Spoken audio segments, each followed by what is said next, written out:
எப்போ வாய்ப்பு கிடைச்சாலும் திருச்செந்தூர் போயிடும். முருகான்னு யார் நினைக்கிறாங்களோ அவங்க தலையெழுத்தை மாற்றுறதுக்கு முருகப்பெருமான் காத்து கொண்டு இருக்கிறார். ஆனால் நம்ம கொஞ்சம் முயற்சி பண்ணி கண்ணீர் மல்க முருகனை கூப்பிட்டால். யதார்த்த இயக்குனர் ராமின் இயக்கத்தில் சிவாவின் நடிப்பில் பறந்து போ ஜூலை 4 முதல் உலகமெங்கும். 3-5 விடுங்க, நட்சத்திரா எழுங்க. Nakshatra carbon free agarbattis. MCR Pure Cotton Club, formals and casual shirts. எப்படியாவது நம்ம முருகனுடைய அருள் எனக்கு கிடைச்சாதான்னு ஏங்குற அத்தனை பேருக்கும் அருள் கிடைக்கிற இடம் திருச்செந்தூர். நீங்கள் இன்னைக்கு திருச்செந்தூர் ராஜகோபுரம் இருக்கு பாருங்க. எல்லா கோயிலும் நம்ம நினைச்சு முருகனுக்கு கோயில் கட்டுவோம். இந்த ராஜகோபுரம் முருகனா நினைத்து கட்டி கொண்டது. அது எப்போ வாய்ப்பு கிடைச்சாலும் திருச்செந்தூர் போயிடும். முருகான்னு யார் நினைக்கிறாங்களோ அவங்க தலையெழுத்தை மாற்றுறதுக்கு முருகப்பெருமான் காத்து கொண்டு இருக்கிறார். ஆனால் நம்ம கொஞ்சம் முயற்சி பண்ணி கண்ணீர் மல்க முருகனை கூப்பிட்டால். திருச்செந்தூருடைய ஸ்தலவிருட்சம் பன்னீர் மரம். அந்த பன்னீர் மரத்தில் இருக்கக்கூடிய இலையில விபூதி மடித்து கொடுப்பாங்க. இந்த பன்னீர் இலை விபூதி இன்னைக்கு தான் அப்படிங்கிறது இல்லை. ஆதிசங்கரர் காலம் தொட்டே அந்த விபூதி சகல வியாதிகளுக்கும் மருந்து. ஆனால் நம்மளுக்கு அந்த பூர்வ ஜென்ம புண்ணியம் முருகனுடைய அருள் நமக்கு கிடைக்கணும்னு இருந்தால் தவம் பண்ணி தான். சார் நீங்களாம் புக் பண்ணீங்க, நீங்கள் தான் போயிட்டு வந்தீங்க, ஒன்றும் நடக்காது. முருகன் உங்களை கூப்பிடணும். சண்முக கவசம் படிங்க, வேல்மாறல் படிங்க. முருகன் உங்களுக்கு அருள் கொடுக்கணும்னு நினச்சா நிச்சயமாக கொண்டு வந்து கொடுப்பார். இப்போ திருச்செந்தூர் அப்படின்னு சொன்ன உடனே நமக்கு இந்த பன்னீர் இலையில் விபூதி தரக்கூடிய விஷயம் நிறைய அன்பர்களுக்கு கிடைக்காம ரொம்ப கஷ்டப்படுறாங்க அப்படின்னு நம்ம பார்க்குறோம். இந்த பன்னீர் இலை விபூதியுடைய சிறப்பு என்ன? அது எப்போதிலிருந்து தொண்டு தொட்டு திருச்செந்தூரில் ஒரு வழிபாடாக இருக்குது? அதாவது திருச்செந்தூரினுடைய தலவிருட்சம் ஒவ்வொரு கோவிலுக்கும் மூர்த்தி தலம் கீர்த்தின்னு விஷயம் இருக்குது. அதில் திருச்செந்தூருடைய ஸ்தலவிருட்சம் பன்னீர் மரம். அந்த பன்னீர் மரத்தில் இருக்கக்கூடிய இலையில விபூதி மடித்து கொடுப்பாங்க. இந்த பன்னீர் இலை விபூதி இன்னைக்கு தான் அப்படிங்கிறது இல்லை. ஆதிசங்கரர் காலம் தொட்டே இது இருக்குது. ஆதிசங்கரருக்கு டியூபர்குலோசிஸ் வருது. எப்படி சார் ஆதிசங்கருக்கெல்லாம் டியூபர்குலோசிஸ் வருமானு கேட்டால் அவருக்கு வந்தது. அது என்னென்னா அவருக்கு பிடிக்காத சில நபர்களால் ஏவப்பட்ட நோயினால் அவருக்கு வருது. அப்போ சிவபெருமான் சொல்கிறார், ஜெயந்திபுரம் போ, அங்கே முருகனை பார், அவனுடைய அருளால் உனக்கு இந்த நோய் தீரும். இது ஏன் ஆதிசங்கருக்கு வந்ததுன்னா அவர் எதுக்கு வருதுன்னா நம்மளுக்கெல்லாம் வந்தால் காப்பாற்றிக்கிறதுக்காக அவங்க மேலே ஏற்றி இதை சுவாமி காட்டுறார். அப்படி ஆதிசங்கரர் திருச்செந்தூருக்கு வரார்.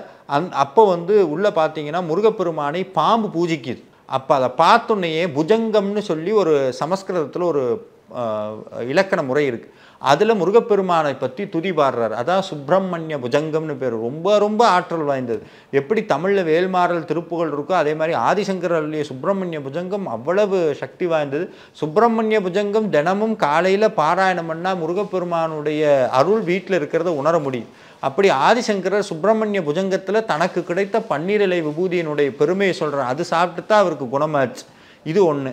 ஆதிசங்கர் காலத்தில் குணமாச்சு. இப்போ யாருக்காவது குணமாயிருக்கானா? சமீபத்தில் டெல்லியிலேருந்து எனக்கு ஒரு பொண்ணு மெசேஜ் பண்ணாங்க. அவங்களுக்கு தீராத வயிற்று வலி, எவ்வளவோ ஹாஸ்பிட்டல் போயிட்டாங்க, ரீசன் கிடையாது. ஆனால் அவங்களுக்கு ஏஜோ ரொம்ப சின்ன ஏஜ், ரொம்ப மெலிஞ்சிக்கிட்டே வராங்க. இப்படி இருக்கும்போது அவங்க சொல்கிறாங்க, அப்போ தான் என்னுடைய வீடியோ எங்கேயோ பார்த்துட்டு எனக்கு பன்னீர் இலை விபூதி வேணும்னு கேட்டாங்க. இந்த விஷயத்தை சொல்லிவிட்டு நான் அடுத்த இதை சொல்கிறேன். நான் சொன்னேன், நான் பன்னீர் இலை விபூதி வாங்கி கொரியர் பண்ணுறதெல்லாம் பெருசு இல்லை. ஆனால் அதுக்கு பேர் அருள் கிடையாது. நீங்கள் தவம் இருக்கணும். தவம் இருந்தால் முருகனுடைய அருள் பன்னீர் இலை விபூதியாக உங்களுக்கு கிடைக்கும். அவங்களுக்கு நான் சொன்னது ரெண்டே விஷயந்தான். சண்முக கவசம் படிங்க, வேல்மாறல் படிங்க. முருகன் உங்களுக்கு அருள் கொடுக்கணும்னு நினச்சா நிச்சயமாக கொண்டு வந்து கொடுப்பார். அந்த பொண்ணு தொடர்ந்து படிச்சிருக்கு. அப்பவும் வயிற்று வலி இருக்கத்தான் செஞ்சது. நம்பவே முடியாத விஷயம் என்னென்னா, திடீர்னு அவங்க வீட்டு பக்கத்தில் இருந்தவங்க திருச்செந்தூர் போயிட்டு இந்த பொண்ணுக்கு பன்னீர் இலை விபூதி கொடுக்குறாங்க. ஏன் இத்தனை நாள் கொடுக்கல? அன்னைக்கு அது கொடுத்தது கூட பிரச்சனை இல்லை. சாப்பிட்ட மறாத நாள் வயிற்று வலி குறைஞ்சிருச்சு. இது எப்படி நடந்தது அப்படின்னா, அன்னையிலேருந்து இப்போ வரைக்கும் நடக்குது. அந்த விபூதி சகல வியாதிகளுக்கும் மருந்து, எல்லா நோய்களுக்கும் மருந்து. ஆனால் நம்மளுக்கு அந்த பூர்வ ஜென்ம புண்ணியம் முருகனுடைய அருள் நமக்கு கிடைக்கணும்னு இருந்தால் தவம் பண்ணி தான், காத்திருந்து தான் அந்த விபூதியை வாங்கணும். இன்றைக்கெல்லாம் கொரியர் பண்ணி விடுங்கிறாங்க. விட்டால் அமேசான்லேயே போட்டுருவாங்க போட்டிருக்கு. அப்படியெல்லாம் போய்கிட்டு இருக்கு. செம்ம காத்திருந்து அந்த விபூதி நம்மளுக்கு வேணும். அப்படி கிடச்சிது அப்படின்னா அது முருகனுடைய சொரூபம் பன்னீர் இலை விபூதி. எனக்கே திருச்செந்தூர் போகிறதுக்கு முன்னாடி, நான் முருகனை பற்றி பேசுகிறதுக்கு ஆரம்பிக்கிறதுக்கு முன்னாடியே என் கனவில் எங்கள் பாட்டி எனக்கு அவங்களுடைய புடவையில் ஒரு இலை வச்சு விபூதி வச்சு கொடுக்குறாங்க. அப்புறம்தான் எனக்கு தெரியும் இப்படி திருச்செந்தூரில் பன்னீர் இலை விபூதி இருக்குதுங்கிறதே. அப்போது முருகன் அருள் கொடுக்கணும்னு நினச்சா பன்னீர் இலை விபூதி மூலமாக கொடுப்பார். ஆனால் இன்றைக்கும் அதில் நிறையா ஏகப்பட்ட கலப்படம் வருது, அதெல்லாம் சொல்கிறாங்க. ஆனால் இதையெல்லாம் தாண்டி முருகனுடைய அருள் உங்களுக்கு இருந்தால் நிச்சயமாக சுத்தமான பன்னீர் இலை விபூதி உங்கள் கையில் கிடைக்கும். அதில் எந்த சந்தேகமும் இல்லை. திருச்செந்தூர் முருகப்பெருமானை எந்தெந்த நாட்களில் வழிபடலாம்? ஏன்னா பழனிக்கு தைப்பூசம் அப்படிங்கிற மாதிரி திருச்செந்தூருக்கு மாசியில் வரக்கூடிய திருவிழா அப்படிங்கிறது நம்ம எல்லாருக்குமே தெரிஞ்சது. திருச்செந்தூருக்குன்னு சில நாட்கள் இருக்கும் இல்லையா? திருச்செந்தூர் எல்லா நாளும் திருச்செந்தூர் போகலாங்க. என்னை பொறுத்த வரைக்கும் எனக்கு என்னென்னா இந்த நாள் நேரம் இதெல்லாம் எப்போ எல்லாம் தோணுதோ அப்போல்லாம் முருகான்னு கூப்பிட்டுறணும். ஏன்னா இன்றைக்கி இருக்கவன் நாளைக்கு இருக்க மாட்டான். நம்மளுக்கு எப்பெல்லாம் வாய்ப்பு கிடைக்குதோ அப்பெல்லாம் முருகான்னு சொல்லிடலாம். ஆனால் இதுவரைக்கும் நடந்த வரலாற்று பூர்வமாக பார்த்தா அது வியாழஸ்தலம், குரு பகவான் பூஜித்த ஸ்தலம். வியாழக்கிழமை தோறும் முருகப்பெருமானை வழிபடலாம். இன்னொரு விசேஷம் என்னென்னா கிருத்திகை நட்சத்திரம்னு ஒன்று வரும். அந்த கிருத்திகை நட்சத்திரம் வியாழக்கிழமை சேர்ந்து வந்தால் வழிபடலாம். இல்லை அப்படின்னா செவ்வாய்க்கிழமை, இந்த செவ்வாய் அதுக்கப்புறம் வியாழக்கிழமை கிருத்திகை நட்சத்திரம் சஷ்டி, இது எல்லா நாள்லையும் வழிபடலாம். இதுக்கெல்லாம் வாய்ப்பு கிடைக்காதவங்க எப்போ வாய்ப்பு கிடைச்சாலும் திருச்செந்தூர் போயிருங்க. ஆனால் ஒன்று நான் சொல்கிறேன், எனக்கு இப்போ வெக்கேஷன் பிளான் வருது, இந்த லீவில் நான் திருச்செந்தூர் போயிடலான்னு முடிவு பண்ணுறேன், நான் பஸ் டிக்கெட் புக் பண்ணிடுறேன், நான் போய் பார்த்துட்டு வந்துட்டேன், என் வாழ்க்கையில் ஒன்றுமே நடக்கிறேன்னா, சார் நீங்களாம் புக் பண்ணீங்க, நீங்கள் தான் போயிட்டு வந்தீங்க, ஒன்றும் நடக்காது. முருகன் உங்களை கூப்பிடணும். முருகன் எப்படி சார் கூப்பிடுவார்? முருகன் இருக்க பிஸியில் நம்மளை கூப்பிடுவாரான்னு கேட்டால், முருகனுக்காக தவம் இயற்றினால் முருகா, இதை நான் சொல்லலை, அருணகிரிநாதர் சொல்கிறார், முருகான்னு யார் நினைக்கிறாங்களோ அவங்க தலையெழுத்தை மாற்றுறதுக்கு முருகப்பெருமான் காத்து கொண்டு இருக்கிறார். ஆனால் நம்ம கொஞ்சம் முயற்சி பண்ணி கண்ணீர் மல்க முருகனை கூப்பிட்டால், உங்களுக்கு எந்த கோவிலுக்கு போனால், முருகனுடைய எந்த கோவிலுக்கு போனால் உங்களுடைய கர்மா தீருமோ அந்த கோவிலுக்கு முருகன் உங்களுக்கு காட்டுவார். அந்த கோவிலுக்கு போகலாம். இது நடக்குமான்னு கேட்டால் எனக்கே தெரிஞ்சு ஏகப்பட்ட பேர் சொல்கிறாங்க, இந்த கோயிலுக்கு வர சொன்னார், அந்த கோயில் போயிட்டு சந்தோஷமாக இருக்கிறாங்க. இதை பார்க்கும்போது எனக்கு அவ்வளோ சந்தோஷமாக இருக்குது. முயற்சி பண்ணால் நிச்சயமாக முருகன் கூப்பிடுவார். முருகப்பெருமானை பற்றி பேசுகிறப்ப நம்ம அவரை பார்க்குறோம், அவரை அவர் நமக்கு காட்சி தருவார் அப்படிங்கிறதெல்லாம் நீங்கள் சொன்ன மாதிரி கடுந்தவம் இயற்றி அதெல்லாம் இன்னும் கொஞ்சம் டைம் ஆகும். ஆனால் அவர் இன்னொருத்தருக்கு இறங்கியிருக்காரு, ஒருத்தருக்கு காட்சி கொடுத்துருக்காரு, இல்லை ஒருத்தருக்கு இதை செஞ்சு கொடுத்துருக்காருன்னு கேட்குறது அதுவே ஒரு தனி ஒரு பக்தி பரவசம் இல்லையா? அந்த மாதிரி முருகப்பெருமான் திருச்செந்தூர் ஸ்தலத்தில் இப்போ தற்காலத்தில் ஏதாவது பக்தர்களுக்கு அருள்ன அனுபவங்கள் ஏதாவது உங்கள்கிட்ட இருக்கா? சமீபத்தில் எனக்கு தெரிஞ்ச ஒருத்தர் 5 லட்ச ரூபா வெளியே எங்கேயோ கொடுத்துட்டார். அவர் என்கிட்ட கேட்குறாரு, 5 லட்ச ரூபா நான் வெளியே கொடுத்துட்டேன், நான் என்ன பண்ண முடியும், நான் திருப்பியாக கொடுக்க முடியும்? நான் எப்போவும் யார் எதை கேட்டான்னு சொல்கிறது என்னென்னா, வேல்மாறல் படிங்க, திருப்புகழ் படிங்க அப்படின்னு படித்தார். அவர் திருச்செந்தூர் போயிட்டு வரணும்னு தோணுது அப்படின்னார். தோணிடுச்சு இல்லை, தோணுனா ஏதோ ஒரு வேல்மாறல் படித்ததுக்கப்புறம் தோணுல போயிட்டு வரணும். போயிட்டு 2 நாள் கழிச்சு மெசேஜ் பண்ணுறாரு, 5 லட்ச ரூபா கிடச்சிருச்சு அப்படின்னு. இது ஒன்று.